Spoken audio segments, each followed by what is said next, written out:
Hoy hablaremos sobre el sistema económico, también la inflación, el flagelo fundamentalmente inflacionario cuando se presentan aumentos generales, persistentes y sostenidos de los precios, al tiempo de analizar entonces ya una de las consecuencias que puede ocurrir en el mercado cuando existe lo que le denominamos estanflación.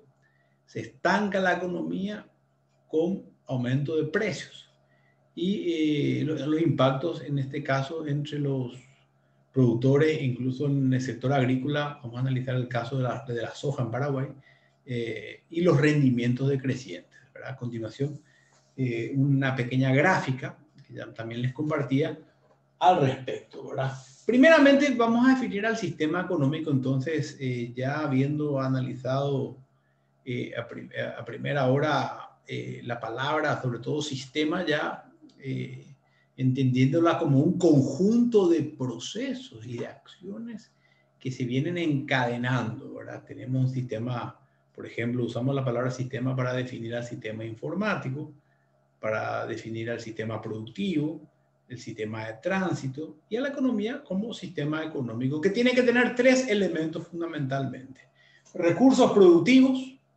Cuando hablamos de recursos productivos, hablamos de mano de obra, capital, tecnología, capacidad empresarial y recursos naturales. O sea, son 5 fundamentalmente los recursos. Ya habíamos tocado entre estos 5 recursos, la tecnología es la que marca la diferencia entre economías desarrolladas y subdesarrolladas. Ahí estamos hablando de progresos realmente a nivel económico de importancia, ¿verdad? Luego vienen las unidades de producción, es decir, las empresas, las que movilizan, las que eventualmente explotan y usan los recursos. Explota la tierra, contrata la mano de obra, invierte capital, moviliza el capital. Si los recursos están estáticos, no nos sirve de nada. Entonces, esa combinación entre recursos y empresas que usen los recursos hace que exista la palabra producción. Ahí se producen. ¿Qué se produce? Bienes y servicios. ¿Y para qué se producen los bienes y servicios? Buscando satisfacer las necesidades del hombre, que son ilimitadas, por cierto. Cada vez el hombre quiere más y cuenta a veces con escasos recursos para comprar, para saciar esas necesidades. Entonces ahí categóricamente esa combinación empresas o unidades de producción, también le podemos llamar, con disponibilidad de recursos hace que podamos producir. Muchas veces cuando abrimos una empresa nos vemos preocupados y estancados porque tenemos muchos quizás recursos, pero nos falta, por ejemplo, el know-how, el conocimiento. O a veces tenemos pocos recursos. No tenemos capital, no tenemos tierra y queremos abrir una planta, una fábrica, o queremos dedicarnos al cultivo de sésamo o a la miel. Necesariamente tenemos que tener primero un capital de financiamiento. Después tenemos que tener el conocimiento. Ahora, el conocimiento también forma parte de un recurso llamado capacidad empresarial. Yo le preguntaba hoy a alumnos egresados realmente de una universidad donde estaban buscando la acreditación internacional en Colombia. Les preguntaba justamente al respecto de la carrera que estamos evaluando, que es economía, si el programa alienta o fomenta el emprendedurismo.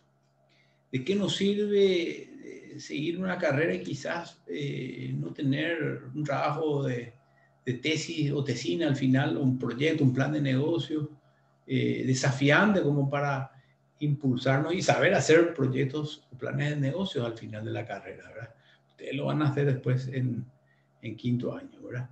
Pero en definitiva es de importancia fundamental construir las unidades de producción, construir las empresas.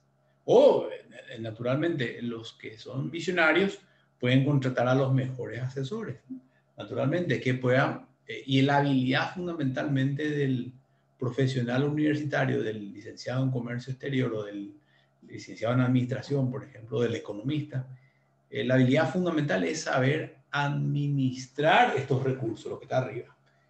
Y que estos recursos muchas veces escasean, entonces trata de articular bien entre tiempos y rendimientos, sabe fundamentalmente dar a quién y delegar bien cada cosa, ¿verdad?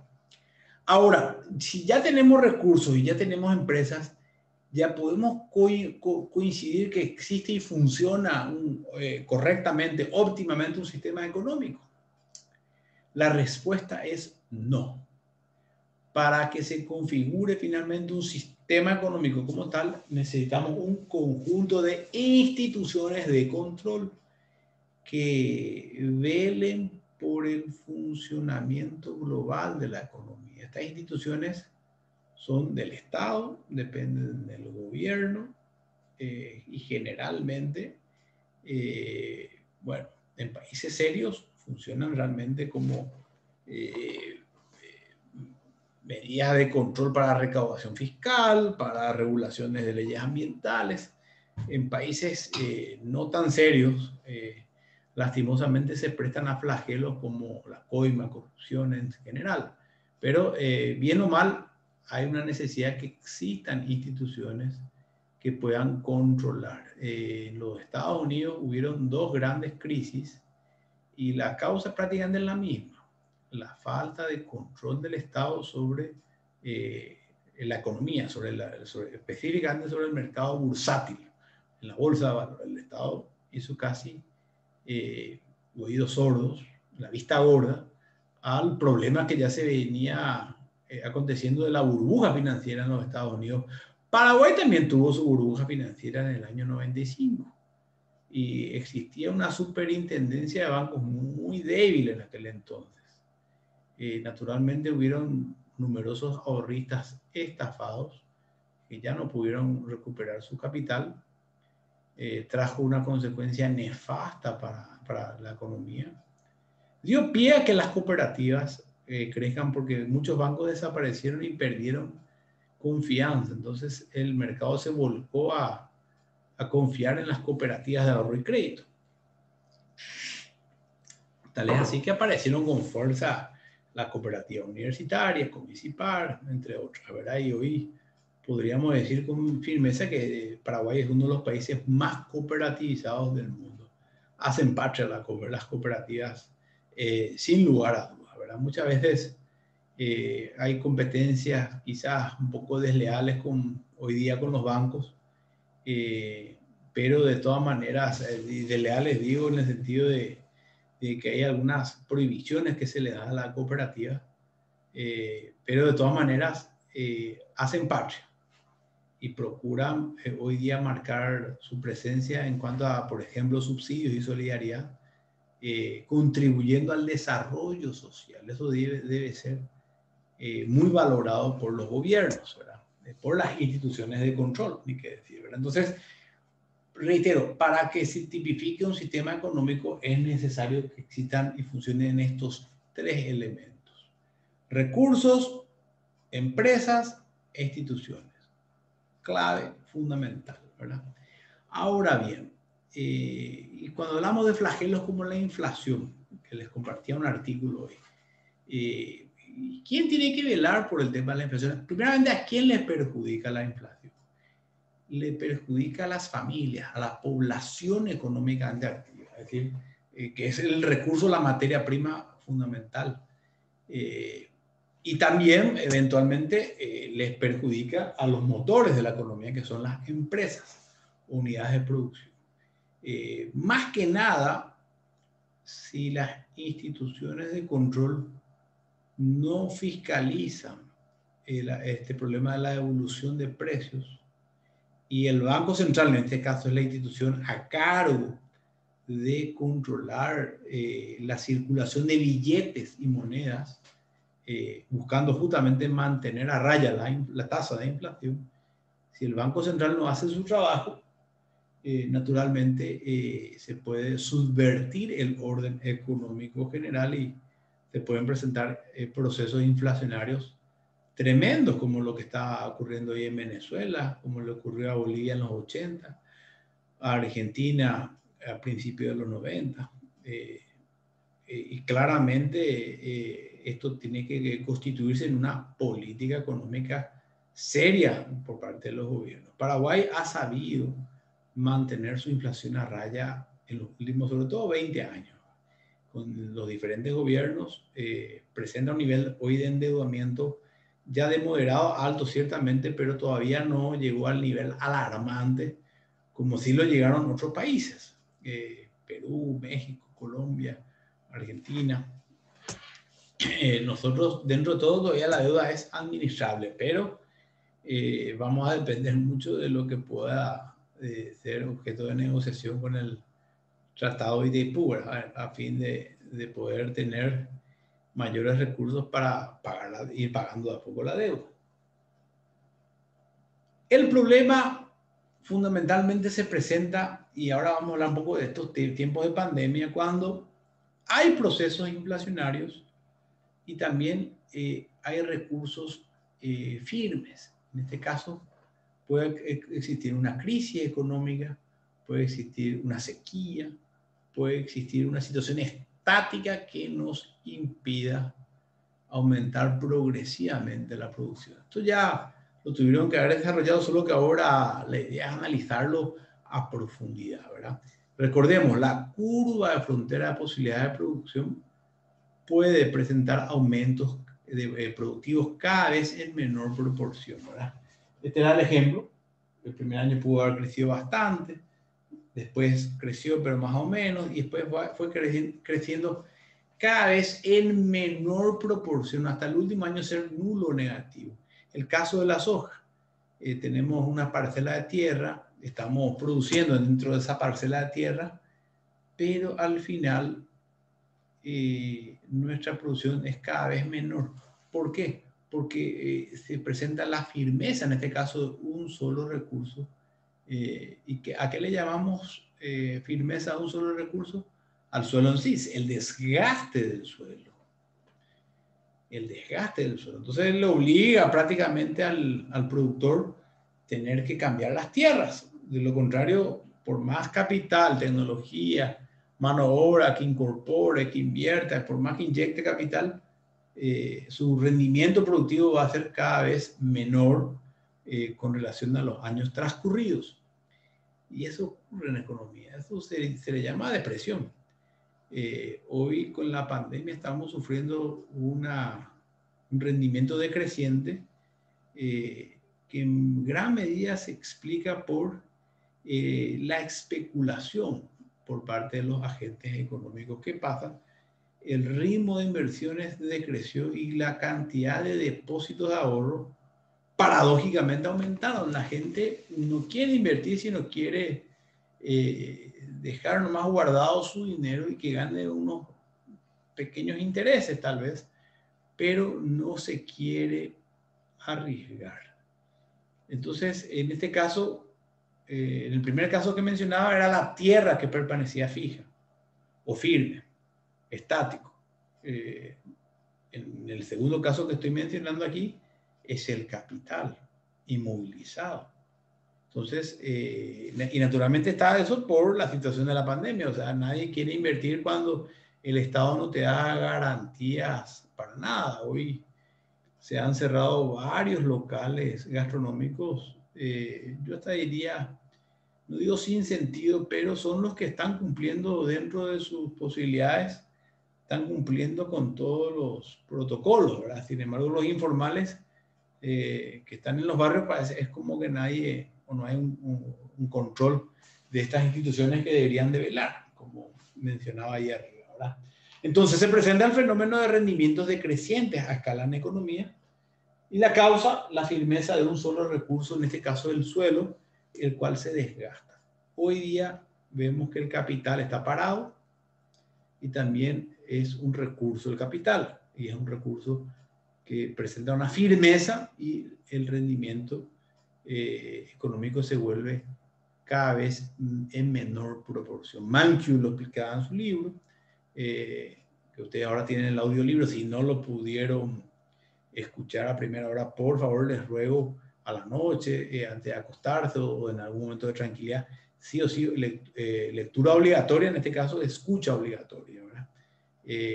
Está todo alzado en la plataforma y también en el grupal, pero el link, digo yo, ¿verdad? Es muy importante.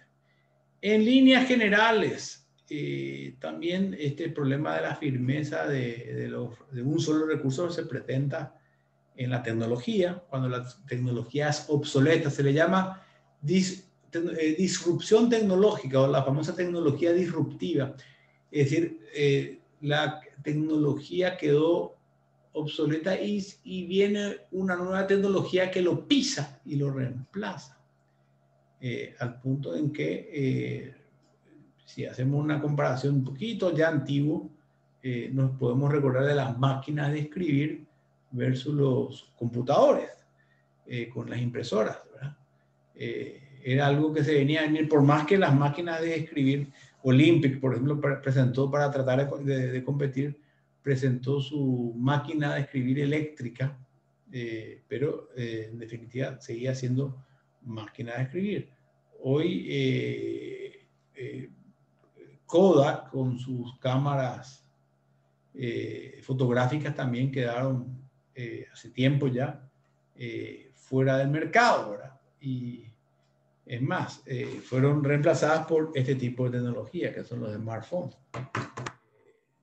Los iPhones sacan una maravilla, los Max Pro en sus diferentes versiones sacan realmente una maravilla. Entonces, son los reemplazos, es la famosa tecnología disruptiva. ¿Y qué pasa con la tecnología vieja? Queda obsoleta y el rendimiento se vuelve cada vez en menor proporción. Es decir, pueden haber aumentos importantes, pero después los aumentos son cada vez menores, hasta ser nulo y negativo y empieza a decrecer, ¿verdad?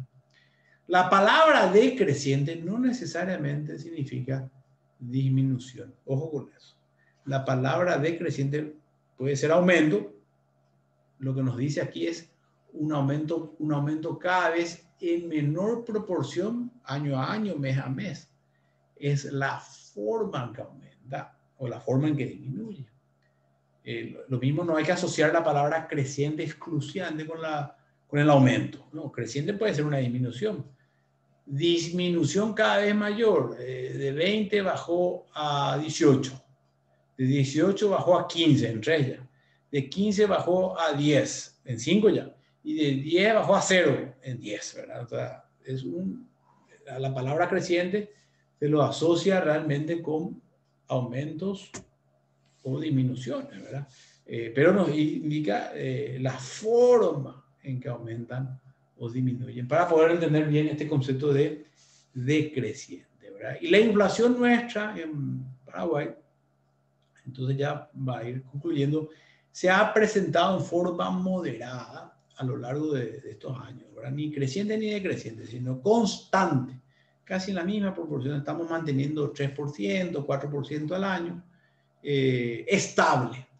Eso habla muy bien del objetivo de estabilidad económica, y permite que haya cierta previsibilidad financiera de mediano y largo plazo. Recordemos las causas de la inflación, ¿verdad? Estaba la inflación de demanda, que era un aumento excesivo de billetes y monedas circulando en el mercado. Cuando el Banco Central imprime muchos billetes, eso ocurre por endeudamiento, por ejemplo. Entonces ahí se genera inflación. O la inflación de costos, también otra causa, que es el aumento excesivo en los salarios. Y las consecuencias nefastas para quiénes especialmente. Para los acreedores, no tanto para los deudores, para los acreedores, ahorristas, al que prestó dinero, le están devolviendo, pero el dinero cada vez vale menos, ¿verdad? En términos de poder adquisitivo.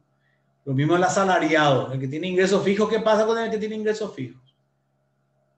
Cobra un sueldo nominal, pero cada vez puede comprar menos con ese sueldo nominal. Con ese 100.000 guaraníes puede comprar menos. O sea, tiene menos poder de compra, le decimos. Y en cuanto a creación de nuevas empresas, disminuye. Disminuye la actitud misma de querer invertir en un país cuando hay inflaciones altas se pierde pues la credibilidad. Entonces directamente entramos en el terreno de la especulación nuevamente.